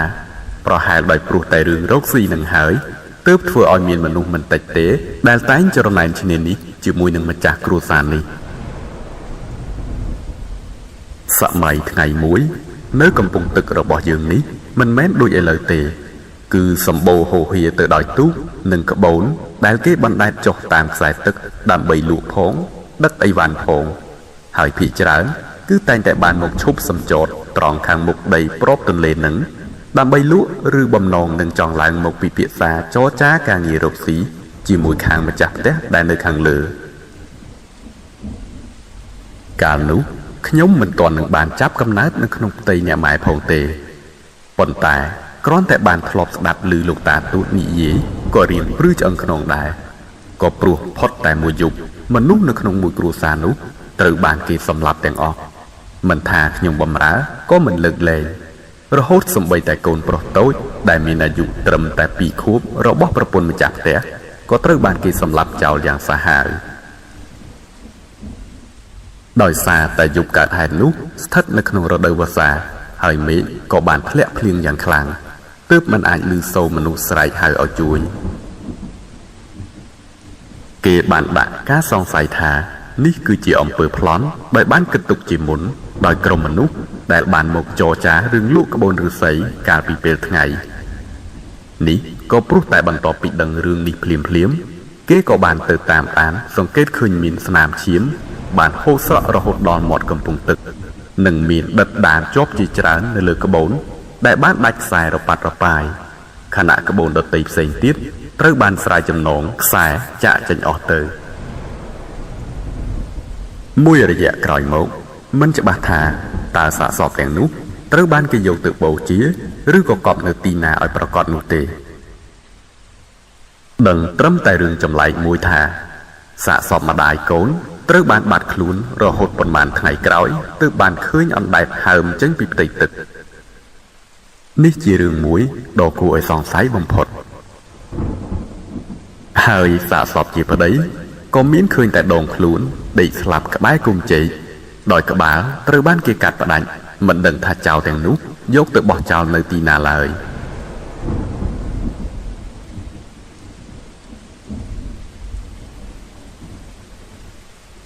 កន្លងផុតទៅជាច្រើនឆ្នាំក៏លេចឮដំណឹងថាមានបងប្អូនសាច់ញាតិរបស់ក្រុមគ្រួសារមុនបានមកតាំងទីលំនៅក្នុងផ្ទះនោះប៉ុន្តែជាច្រើនលើកច្រើនសារពិតគ្មានគ្រួសារណាអាចរស់នៅបានយូរលើសពីមួយអាទិត្យឡើយគឺតែងតែកើតមានរឿងចម្លែករហូតខ្មោចបានបង្ហាញឲ្យឃើញនឹងភ្នែកស្រស់ៗទាំងថ្ងៃក៏មានដែរជាក់ស្ដែងបន្ទាប់ពីការស្លាប់នោះក៏គេបានរៀបចំធ្វើពិធីបុណ្យទៅតាមប្រពៃណីរួចអស់ទៅហើយប៉ុន្តែមិនដឹងជាមូលហេតុម៉េចបានទើបតែចេះមានរឿងលងបន្លាចនេះកើតមកជាហូរហែរាប់ឆ្នាំតរៀងមកដោយសារព្រោះតែការរស់នៅមិនកើតនឹងហើយទើបបងប្អូនសាច់ញាតិនោះបានចាប់ផ្ដើមប្រម៉ែប្រមូលទ្រព្យសម្បត្តិណាដែលមានតម្លៃនៅសល់ទុកជាទ្រព្យរបស់ខ្លួនទាំងអស់និងផ្លាស់ទីទៅនៅខេត្តផ្សេងបាត់អស់ទៅហើយក្រោយមកបន្តទៀតមនុស្សចំណូលថ្មី ក៏ចេះតែបានកើតមានឡើងជាបន្តបន្ទាប់នៅក្នុងភូមិស្រុកហើយក៏ចេះតែមានគំនិតទៅលួចយកបន្ថែមទៀតសឹងតែមិនចង់ឲ្យមានសល់អ្វីសោះតែម្ដងរហូតធ្វើឲ្យផ្ទះនៅសល់តែសម្បករួមផ្សំនឹងរបស់របរខ្លះៗដែលគេយកទៅណាមិនកើតដោយដែលបានជម្រាបជូនពីខាងលើមុន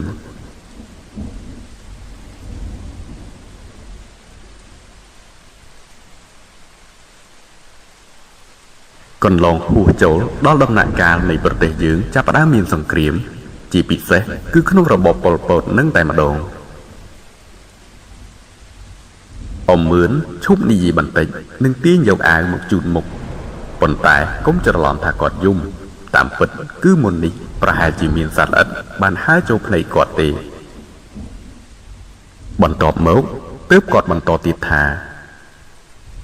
ដោយសារតែអង្គការគាត់ក៏ត្រូវបានគេតម្រូវឲ្យចូលទៅក្នុងបរិវេណផ្ទះនោះដើម្បីកាប់ហែកជ្រៀកជញ្ជាំងឈើដែលមានសភាពពុកផុយខ្លះទៅហើយនោះយកមកទុកធ្វើជាអុសជាមួយមនុស្សមួយក្រុមផ្សេងទៀតដែលមកពីស្រុកផ្សេងពុំដែលស្គាល់គ្នាសោះកាលនោះពុំទាន់សូវជាមានព្រៃដុះក្រាស់ចិត្តឈឹងដូចបច្ចុប្បន្ននឹងទេប៉ុន្តែក៏មិនមែនវាល្វឹងដែរគឺវាប្រដូចបានទៅនឹងទីរហោឋានដែលខានមានមនុស្សរស់នៅយូរដែលជាហេតុធ្វើឲ្យព្រៃតូចបានវិវត្តខ្លួនទៅជាធំវល្លិឥតក៏បានคล้ายទៅជាប្រមូលផ្ដុំចិត្តជុំសឹងតែចូលមិនចង់ចុះសត្វកណ្ដៀពូនតាំងពីជើងសសរឡើងរហូតដល់មាត់បង្អួចដល់ថ្នាក់កន្លែងខ្លះក៏បានធំคล้ายទៅជាដំបូកបាត់ទៅហើយដោយខ្លួនឯងជាមនុស្សរស់នៅក្នុងតំបន់នេះស្រាប់ទើបបានយល់សភាពការនិងត្រៀមខ្លួនទុកជាមុនដោយសុខចិត្តធ្វើជាភ្លីភ្លើដែលយឺតនៅពីក្រោយដើម្បីទុកឲ្យគេបានដើរចូលទៅមុនដោយមិនបានចាប់អារម្មណ៍ឬក៏ខ្វល់អ្វីទាំងអស់គឺដឹងតែពីខំជ្រៀតជ្រោកចូលទៅក្នុងដើម្បីកាប់ហែកក្តារជញ្ជាំងនោះឲ្យបានចំនួនច្រើនទុកផ្គាប់ចិត្តអង្គការដែលបានដាក់បញ្ជាមក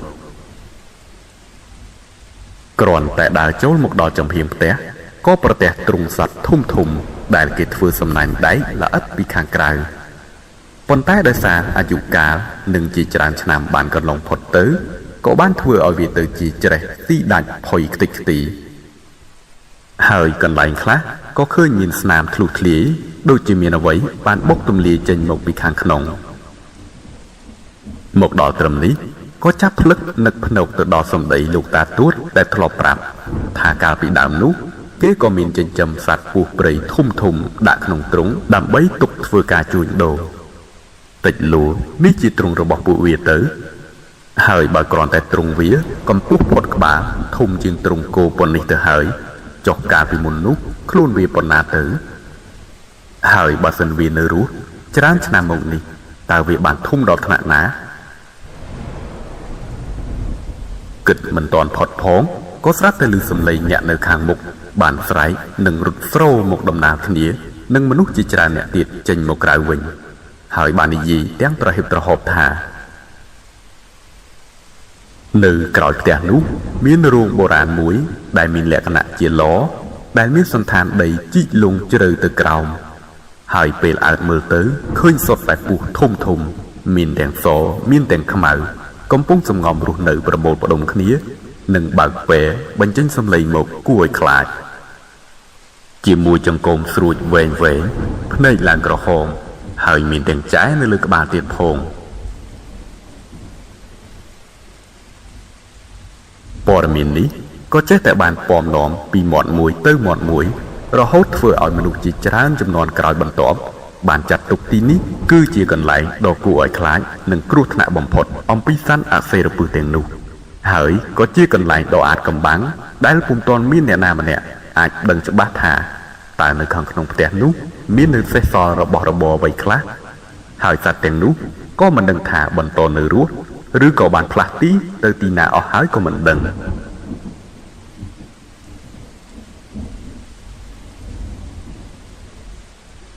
គាត់មានប្រសាសន៍បានមកដល់ត្រឹមនេះរទេះក៏បានមកដល់ច្រកផ្លូវដើរចូលផ្ទះរបស់ខ្ញុំបន្ទាប់ពីពួកយើងបានចុះម៉ែនិងពុកក៏បានអរគុណខណៈដែលគាត់ក៏នៅមិនទាន់បត់ចូលផ្ទះទេ គឺត្រូវបន្តដំណើរទៅមុខបន្តិចទៀតដើម្បីជូនអ៊ំប្រុសស្រីដែលនៅសល់ក្នុងរទេះឲ្យដល់ផ្ទះដែលនៅមិនឆ្ងាយពីទីនេះរទេះបានបោចេញផុតទៅក៏នៅតែឮអ៊ំមឿនបន្តនិយាយពីរឿងមុននោះទៀតដែលខ្ញុំឯនេះមានអារម្មណ៍ថាស្ដាយអើយស្ដាយមិនចង់ឲ្យឆាប់ដល់ផ្ទះសោះដោយសារតែផ្ទះរបស់ខ្ញុំនៅជាប់នឹងផ្លូវលំកណ្ដាលភូមិទើបបន្តពីពួកយើងចុះពីរទេះគឺត្រូវដើរជាង100ម៉ែត្រទៀតកាត់តាមគៀនរបងផ្ទះអ្នកភូមិដែលមានសភាពងងឹតនិងស្ងាត់ជ្រងំឃើញតែព្រៃនិងដើមដូងដុះត្រង់ឡើងទៅលើកំពុងញ័រមេឃរង្គើតាមកម្លាំងខ្យល់យល់យោគទៅមកតិចតិចច្រកនេះរៀងមិនសូវជាធំទេល្មមត្រឹមតែអាចជិះកង់ជិះគ្នាបានវាគ្រាន់តែដើរពេលយប់ប្រលប់រៀងព្រឺសម្បល់បន្តិចក៏ព្រោះតែស្មៅវាដុះស៊ុបទ្រុបច្រើនគួរសមអាចនឹងឲ្យសត្វអាសេរពឹសតូចធំមកសំងំខំឬក៏ចាត់ជើងបានប្រសិនបើយើងដើរមិនប្រយ័ត្នត្រូវជន់លើវាប៉ុន្តែទោះបីជាយ៉ាងណាក៏ដោយវាក៏មិនបានមកធ្វើឲ្យខ្ញុំភ័យខ្លាចអ្វីខ្លាំងនោះដែរព្រោះតែវាជាផ្លូវដែលខ្ញុំរត់លេងនិងដើរទៅសាលាសឹងតែរាល់ថ្ងៃទៅហើយមកដល់មាត់ច្រកផ្ទះចិត្តនឹងបានចូលទៅហើយម៉ែពុកក៏បានជួបប្រសពនឹងយាយម៉ៃដែលជាឈ្មោះល្បីនៅក្នុងភូមិបាននឹងកំពុងដើរញាប់ជើងស្មេជាមួយនឹងចៅរបស់គាត់បំណងដើម្បីទៅផ្ទះអាមន់ទំនងវាគ្មានការអ្វីបន្ទាន់ជាងរឿងបងស្រីម្នាក់ដែលឈឺពោះកាលពីពេលថ្ងៃនោះទេម្ដងនេះខ្ញុំលែងទៅចាប់អារម្មណ៍ហើយព្រោះក្រពះវាកំពុងកោជាទម្ងន់បន់ឲ្យតែពួកគាត់និយាយគ្នាចប់នឹងបានលោតឡើងទៅលើគ្រែបើកឆ្នាំងបាយទទួលទានភ្លាមតាមចិត្តខឹងម៉ែបានបង្គាប់ឲ្យខ្ញុំសំពះជម្រាបសួរគាត់ទាំងមេឃងងឹតមើលមុខគ្នាមិនចង់ច្បាស់ព្រមទាំងមានប្រសាសន៍ប្រាប់មកខ្ញុំទៀតថានេះហើយជាម្ដាយទី2របស់កូនដែលបានជួយបង្កើតក្បាលកូនឯងមកនឹងបន្ទាប់ពីសំពះរួចខ្ញុំឈរធ្វើតែមិនដឹងខណៈចិត្តនៅរៀងខឹងព្រោះមិនសូវជាចូលចិត្តចៅរបស់គាត់ប៉ុន្មានឡើយដោយសារតែវាតែងតែលេងឈូសឈ្នះខ្ញុំសឹងតែរាល់ថ្ងៃកំពុងនៅឈរស្ដាប់គាត់និយាយរឿងសាច់ការអ្វីខ្លះទេភ្នែកខ្ញុំក៏បានងាករេទៅប្រទះអ្វីម្យ៉ាងជាប់នឹងគល់ដើមខ្វិតបើទោះជាមេឃបានទៅជាងងឹតក៏នៅតែអាចមើលសម្គាល់ឃើញថាហាក់ដូចជាមានមនុស្សកំពុងអង្គុយនៅទីនោះហើយចុះអាក្មេងណាខឹងត្រូវម៉ែវាវាយរត់មកពួនខូចចិត្តម្នាក់ឯងសំងំនៅទីហ្នឹងដោយសារតែគិតថានេះគឺជាទឹកដីខ្ញុំទៅហើយគ្មានអ្វីគួរឲ្យខ្លាចឡើយព្រោះម្ដុំនេះខ្ញុំដើរស្ទើរតែគ្រប់កន្លុកកន្លៀតអស់ទៅហើយតាំងពីដឹងក្តីមកគិតបែបនេះទើបសម្រេចចិត្តដើរទៅភ្លាមដើម្បីពិនិត្យមើលឲ្យច្បាស់គ្រាន់តែដើរមកគៀកច្រមុះរបស់ខ្ញុំចាប់ផ្ដើមឈួលក្លិនមកស្អុយដូចគំរុំប៉ុន្តែក៏នៅតែបង្ខំឲ្យខ្លួនឯងគិតថាប្រហែលជាក្លិនស្អុយចេញពីខ្លួនរបស់ខ្ញុំនេះមកហើយដើរមកខ្វះមិនដល់2ម៉ែត្រផងខ្ញុំក៏បានបះសក់ព្រឺក្បាលខ្ញាក់ព្រោះអ្វីៗវាផ្ទុយពីការគិតរបស់ខ្ញុំទាំងស្រុង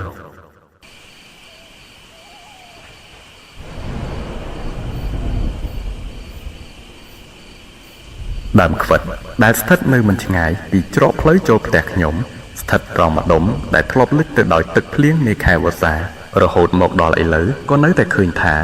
ដីតែងសើមជ្រាយជាប់ជានិច្ចនាបរិវេណនោះបើគ្មានការចាំបាច់អ្វីក្រៅតែពីទៅរើសខ្វិតទុំទេគឺគ្មានអ្នកណាចង់ទៅលេងក្បែរឡើយព្រោះតែវាជាដីពិបាកដើរស្មៅដុះស៊ុបទ្រុបហើយស្អុយក្លិនសម្រាមដែលអ្នកស្រុកតែងលួចយកទៅបោះចោលផងខ្ញុំបានព្យាយាមដកដង្ហើមបន្លប់ខ្លួនឯងឲ្យបាត់ភ័យបន្ទាប់ពីឃើញយ៉ាងច្បាស់ថានៅក្រោមគល់ខ្វិតនោះគឺជាស្ត្រីរូបអាក្រក់ម្នាក់ដែលខ្ញុំបានជួបកាលពីពេលមុននោះកំពុងអង្គុយសំកុកឈ្ងោកមុខទៅក្រោមខណៈដៃទាំងពីរនៅតែអោបខ្មោចកូនរបស់គាត់ជាប់នៅនឹងដៃដោយសារតែហេតុបែបនេះតើទើបជះក្លិនមកស្អុយខ្លាំងយ៉ាងនេះ សំឡាងហើយដែលខ្ញុំបានជួបគាត់កាលពីពេលថ្ងៃអាចមើលមុខគ្នាឃើញច្បាស់បើសិនជាទើបនឹងជួបពេលនេះវិញច្បាស់ជារត់ដាច់ជើងចោលមិនខានដោយសារតែអាពីលឆ្កែសំណប់កំពុងព្រុសកោះពីជ្រុងម្ខាងមកលឺខ្លាំងពេកខ្ញុំក៏សម្រេចដើរចេញមកវិញដោយខ្លាចម៉ែរកមិនឃើញ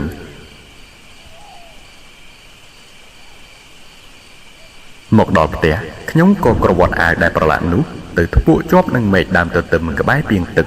ទុកដើម្បីចាំព្រឹកចាត់ការបោកគក់វាឲ្យជ្រះម្ដងទន្ទឹមនឹងពេលឥឡូវនេះត្រឹមរូតរះទៅងូតទឹកនិងគិតគូររឿងបាយទឹកសិន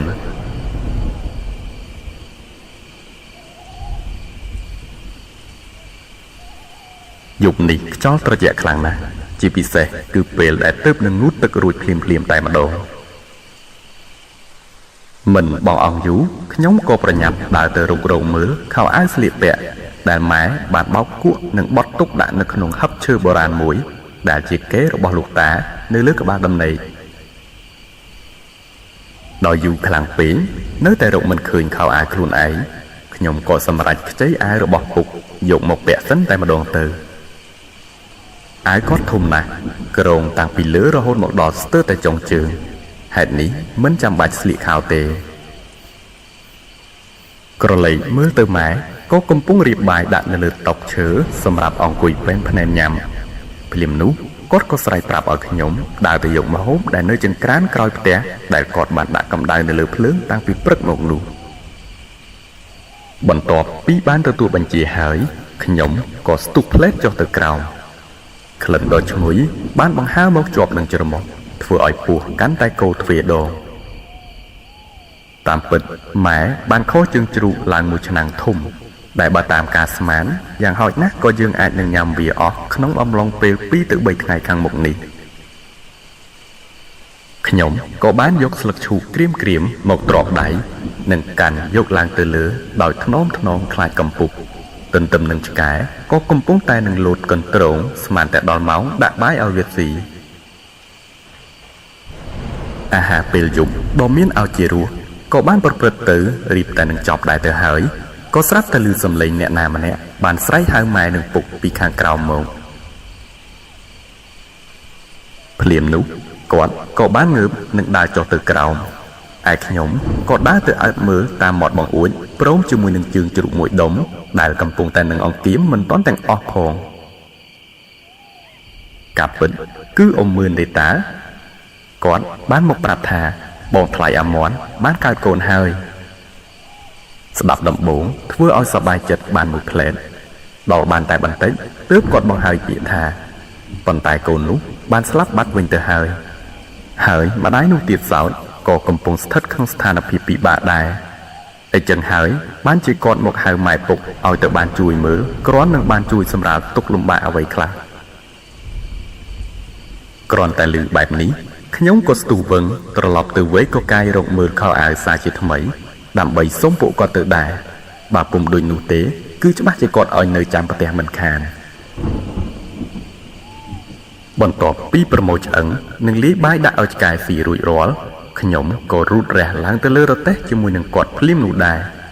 ខណៈម៉ោងដូចជារៀងយប់កាន់តែជ្រៅគួរសមដែរហើយ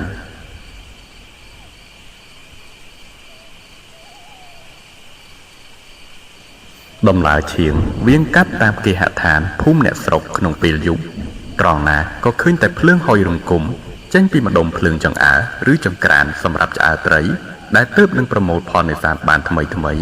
លោកលេខទុកជាស្បៀងនាឆ្នាំបន្ទាប់នាពេលខាងមុខនៅប្រមាណតែជាង100ម៉ែត្រទៀតក៏ទៅដល់ផ្ទះអាមន់ហើយនៅខាងមុខក៏ឃើញមានអំពូលពងមាន់ 3-4 ត្រូវបានគេចាប់អគុយបំភ្លឺ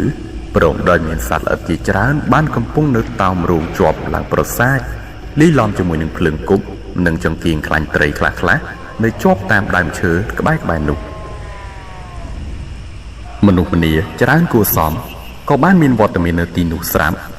ដោយឡែកមួយចំនួនទៀតជាចាស់ទុំដែលបាននឹងកំពុងអង្គុយពានាក្រមាសូត្រធម៌ជាមួយនឹងអាចារ្យក្បែរសពក្មេងដែលត្រូវបានគេរុំនឹងក្រណាត់សបង្ហាញតែប្រឡងមុខតែបន្តិចប៉ុណ្ណោះនៅក្បែរនោះដែរ ก็ឃើញពូម្នាក់ដែលជាឪពុកក្មេងកំពុងអង្គុយយំសម្រក់ទឹកភ្នែកដោយមិនទាន់អស់អាល័យពីកូនត្បិតកើតមកពុំទាន់ទាំងបានបើកភ្នែកឃើញពន្លឺថ្ងៃផងក៏ត្រូវបានស្លាប់ផុតទៅវិញគឺវាពិតជាគួរឲ្យសោកស្ដាយខ្លាំងណាស់មនុស្សមួយចំនួនទៀតក៏កំពុងស្ថិតនៅជិតបងស្រីដែលជាម្ដាយបាននឹងកំពុងសន្លប់ស្ដោកស្ដឹងនៅលើគ្រែខណៈអ្នកនៅក្បែរក៏កំពុងព្យាយាមយកផ្លិតយកក្រមាមកបក់ឲ្យខ្យល់ស្រួលដកដង្ហើមទន្ទឹមនឹងក្រឡេកទៅឯពេទ្យនោះវិញក៏កំពុងប្រញាប់ញាប់ដៃបន្តោងសេរ៉ូម្ដងពីរបន្ទាប់ពីមកដល់ម៉ែពុកនិងខ្ញុំក៏បានបំបែកគ្នាទៅជួយការងារគេរៀងៗខ្លួន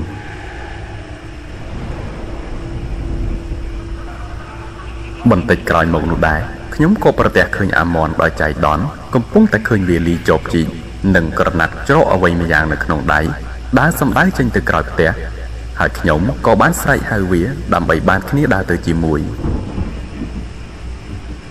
ខ្ញុំក៏បានសួរវាថាហែងទៅណាហើយស្អីគេនៅក្នុងក្រណាត់ហ្នឹង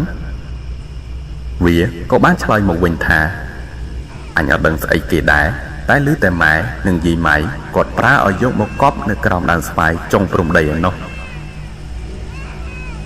ដោយឮបែបនេះខ្ញុំក៏ស្ដីឲ្យវាលេងថាយប់ថ្មើរនេះទៅហើយឯងចង់ទៅទីនឹងទាំងងងឹតចឹងតិចក្រែងលោមានពស់មានខ្មោចអីលងតាមផ្លូវវាមិនវីវទៅហើយទេអីដល់ទៅពេលឮខ្ញុំនិយាយបែបនេះទើបវារៀងភ្ញាក់និងប្រាប់ឲ្យខ្ញុំនៅអង្គុយចាំជាប់ជីបនិងកន្ត្រកក្រណាត់សនេះហើយវាក៏បានរត់ចូលទៅក្នុងផ្ទះបាត់ប្រហែលជាទៅរកមើលភ្លើងហើយតាមមើលចាំវារៀងយូរដែរខ្ញុំក៏អង្គុយចុះអោនទៅមើលកន្ត្រកក្រណាត់នោះចង់ដឹងថាវាមានអ្វីនៅខាងក្នុងកំពុងតែចាប់លាវាមើលបានតែបន្តិចមិនទាន់ទាំងដឹងថាវាជាអ្វីផងក៏ស្រាប់តែឮសំឡេងដូចជាមានអ្នកណាម្នាក់បានទៅកាច់បំបាក់មេឃធាងជ័យដែលស្ថិតនៅដីខាងក្រោយផ្ទះដងងឹតស្លុបនោះលន់សូប្រាវធ្វើឲ្យខ្ញុំភ្ញាក់និងចោលភ្នែកសម្លឹងទៅមើលប៉ុន្តែដូចជាគ្មានប្រយោជន៍ទេព្រោះអ្វីៗគ្រប់យ៉ាងឃើញតែខ្មៅងងឹតចាក់ភ្នែកមិនយល់បន្ទាប់ពីស្ងាត់សំឡេងនោះខ្ញុំក៏ងាកត្រឡប់មកមើលរបស់ក្នុងកន្ត្រកនេះវិញហើយទើបបានដឹងថាវាគឺជាសុខរបស់មនុស្សដែលទើបនឹងសម្រាលកូនប៉ុន្តែភ្លាមនោះក៏ប្រទះឃើញដៃមនុស្សអ្វីម្យ៉ាងដែលមានក្រចកខ្មៅវែងបានលូកចូលតាមពីក្រោមជើងរបស់ខ្ញុំនិងអូសទាញយកវាទៅបាត់ខ្ញុំក៏បានស្រែកយំស្ទើរតែរីកនោមដាក់ខោស្របពេលដែលអាមនក៏វាបានមកដល់ព្រមគ្នាជាមួយនឹងចង្កៀងម៉ាងសុងធំមួយនឹងដៃដោយសារតែវាក៏បានឃើញហេតុការណ៍អំបញ្ញមិញនេះដែរហេតុនេះខ្ញុំពុំចាំបាច់និយាយបកស្រាយអ្វីច្រើនទៅកាន់វាទេក្រោយមកវាក៏បានស្ទុះដើរមកក្បែរខ្ញុំនិងនិយាយថាអញសង្ស័យតែឆ្កែទេខ្ញុំបានព្យាយាមសម្រួលអារម្មណ៍និងនិយាយទៅកាន់វាវិញថាឆ្កែក្បាលឯងអីអញឃើញដៃមនុស្សច្បាស់ឲ្យចេះដោយសារតែចិត្តដែលខ្លាចម៉ែវាលៃឲ្យវាធំជាងខ្លាចខ្មោចនៅពេលនេះទៅទៀតទើបពួកយើងសម្រេចដើរចូលទៅតាមផ្លូវខាងក្រោយផ្ទះដែលស្ថិតនៅកណ្ដាលចំការជ័យខ្ពស់ដុះលីឡំនឹងល្មុតស្វាយម្នាស់ដែលកំពុងងងឹតស្លុបសឹងតែមើលមិនឃើញពន្លឺបន្តិចណាដើម្បីទៅរកកន្ត្រកក្រណាត់ច្រកសុកនោះត្រឡប់មកវិញ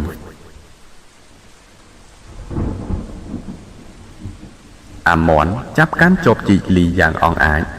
ឯខ្ញុំបែរជាមានអារម្មណ៍ខ្លាចដៃកាន់ចង្កៀងម៉ាងសុងឈួលបំភ្លឺផ្លូវពិនិត្យមើលក្បែរនោះក៏ប្រទះស្នាមឈាមហូរស្រក់កាត់ផ្លូវថ្មីទំនងជាអ្វីមុននេះវាបានពំអូសកាត់មកតាមនេះហើយពួកយើងដើររៀងអោនបន្ទន់ខ្លួនប្រឹងចោលភ្នែកទៅមើលតាមពន្លឺភ្លើងចង្កៀងយូរខ្ញុំក៏ភ្ញាក់នឹងស្រមោលខ្លួនឯងដែលនៅពីក្រោយស្នាមឈាមនោះក៏បានបន្តអូសកាត់រហូតទៅដល់ត្រង់ម្ដុំដើមស្វាយភ្លោះធំមួយដើមដែលស្ថិតនៅជិតរបងបន្លាចុងដីឆ្ងាយពីនីគូសំដែរ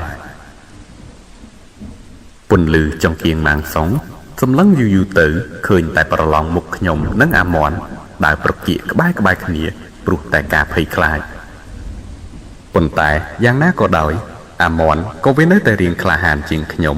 ដោយសារតែវាគឺជាម្ចាស់ផ្ទះស្រាប់ចបជីដែលយកមកបំណងដើម្បីកាយដីកប់សុកនោះឥឡូវបែរជាឈប់លីនៅលើស្មាប្រែជាមកកាន់ជាប់នៅនឹងដៃហាក់ដូចជាទុកជាអាវុធការពារខ្លួនទៅវិញធ្វើដំណើរបានជិតទៅដល់ត្រង់ដើមស្វាយធំនោះហើយក៏ស្រាប់តែមានឆ្មាខ្មៅធំមួយក្បាលបានរត់កាត់មុខពួកយើងយ៉ាងលឿន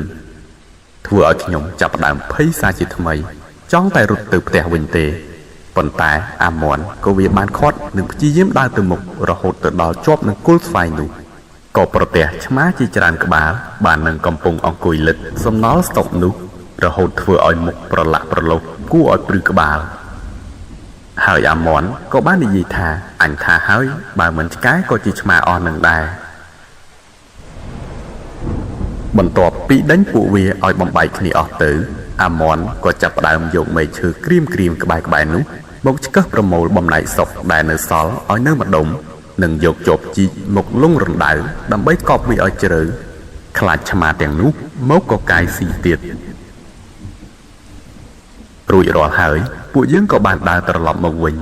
ទាំងដែលខ្ញុំនៅមានអារម្មណ៍មិនអស់ចិត្តនៅឡើយទេព្រោះវាមិនសមថាភ្នែកខ្ញុំអាចមើលទៅស្រវាំងដល់ថ្នាក់ច្រឡំឆ្មាថាជាដៃមនុស្សដូចឃើញមុននោះសោះវេលាកាលរំកិលទៅកាន់តែយប់ជ្រៅទៅមនុស្សខ្លះក៏បន្តនៅមនុស្សខ្លះក៏បានត្រឡប់ទៅផ្ទះវិញហើយភាគច្រើនមនុស្សដែលនៅសល់ពីនេះក៏បាននឹងកំពុងតែរៀបចំពិធីបញ្ចុះសពទារកនោះនៅនឹងក្រោយផ្ទះនោះដែរប៉ុន្តែមិនឆ្ងាយដល់ចុងដីនោះឡើយគឺសឹងតែនៅគៀកជើងសសរផ្ទះតែម្ដងរំលងតែប៉ុន្មានម៉ែត្រក្រោមគល់ដើមកន្ទួតស្រុកធំមួយពិធីនោះវាហាក់ដូចជាគ្មានឃើញអ្វីធំដុំផងដែលក្រៅតែពីយកក្រណាត់សមករំសពហើយឪពុកក៏បានបីដើរយកទៅជីកដីកប់ធម្មតា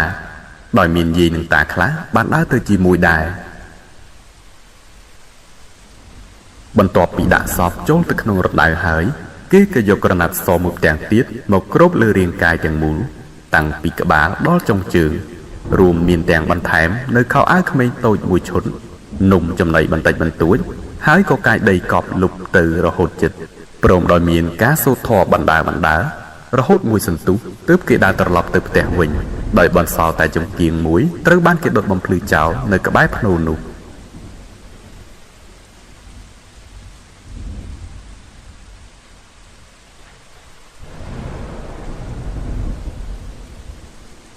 ក្រោយចប់ពិធីនោះមកប៉ុន្មានថ្ងៃ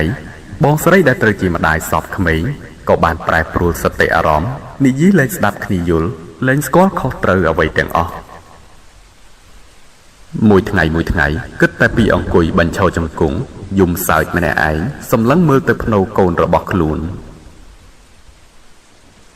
មិនដឹងថានេះជាការប៉ះពាល់ទង្គិចផ្លូវចិត្តខ្លាំងពេកឬក៏បណ្ដាលមកពីអាការៈអ្វីផ្សេងឡើយប៉ុន្តែយ៉ាងណាក៏ដោយក្រុមគ្រួសារក៏បានបន្តស្វែងរកការព្យាបាលពីសំណាក់ពេទ្យដោយតម្រូវឲ្យត្រូវលេបថ្នាំអស់ជាច្រើនក៏ហាក់ដូចជាគ្មានប្រសិទ្ធភាពសោះទន្ទឹមនឹងនោះក៏មានចាស់ទុំសាច់ញាតិបានណែនាំឲ្យធ្វើពិធីបញ្ចូលរូបមើលក្រែងមានខុសឆ្គងអ្វីនឹងផ្លូវងងឹតការពិតទៅចំពោះរឿងនេះមានមនុស្សខ្លះគេជឿមនុស្សខ្លះក៏គេមិនជឿរួមទាំងខ្ញុំម្នាក់នេះផងដែរប៉ុន្តែអាចនិយាយបានថាវាប្រសើរជាងនៅស្ងៀមមិនធ្វើអ្វីម្យ៉ាងតាំងពីដូនតាមកជំនឿគឺនៅតែមានជានិច្ចមិនអាចបំភ្លេចម្ដងណាបានឡើយហើយក៏មានមិនតិចដែរដែលគេបានសំប្រកបជាមួយនឹងការធ្វើពិធីទាំងនេះ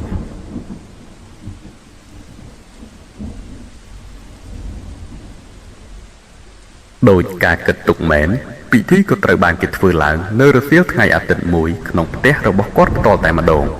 ដោយមានការចូលរួមពីមនុស្សម្នាជាច្រើនហើយគ្រួសាររបស់ខ្ញុំក៏បានមានវត្តមាននៅក្នុងនោះដែរ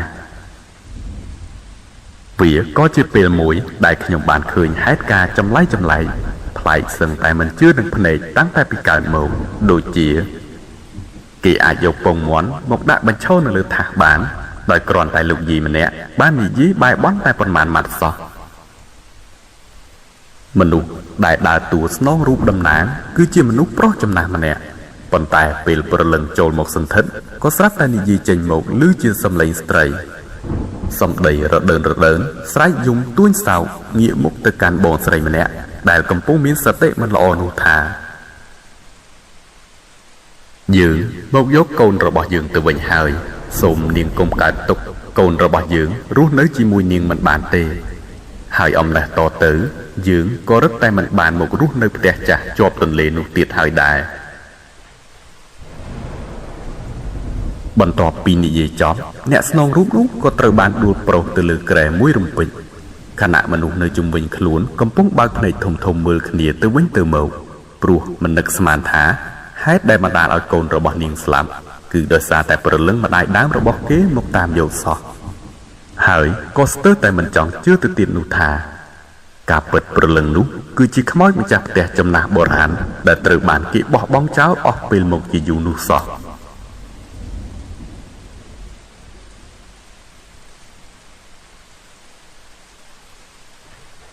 ចំណែកក្រោយមកដើម្បីលុបបំបាត់មន្ទិលសង្ស័យអ្នកភូមិក៏បានសម្រេចប្រមូលគ្នាទៅកាប់ឆ្ការសម្អាតព្រៃម្ដុំទីអាតកំបាំងនោះលុះត្រាតែវាលអស់ដល់មាត់ទន្លេហើយក៏បានរកឃើញរបស់ប្លែកជាច្រើនដែរតែបានបន្សល់ទុកមកតាំងពីជំនាន់មុនរួមនឹងសន្តានដីដំបូងកណ្ដៀជាច្រើនកន្លែងក៏ត្រូវបានគេកាប់ពង្រាបពេលអស់ព្រៃសុបទ្រុបទៅទើបអាចសម្គាល់ឃើញថាការពិតគឺដូចទៅនឹងអ្វីដែលចាស់បាននិយាយតគ្នានោះមែនដូចជាដាវវែងក្រណាត់ខោអាវចាស់បុរាណរូងឡក្រោមដីសំណក់ពោះធំអឹងខ្មោចដែលនៅសល់តែលលាជាដើមតាំងពីពេលនោះមកថ្មីត្បិតអស់កន្លែងដើម្បីទៅអង្គុយលេងយ៉ាងហោចណាស់ក៏អាចឲ្យខ្ញុំបានត្រឡប់មកវិញនៅអារម្មណ៍រៀងកក់ក្ដៅពេលដើរកាត់ក្បែរនោះមិនថាយប់ព្រលប់ហើយក៏រឹតតែធូរទ្រូងនៅពេលដែលបានទៅងូតទឹកលេងមិនថារដូវណាក៏ដោយ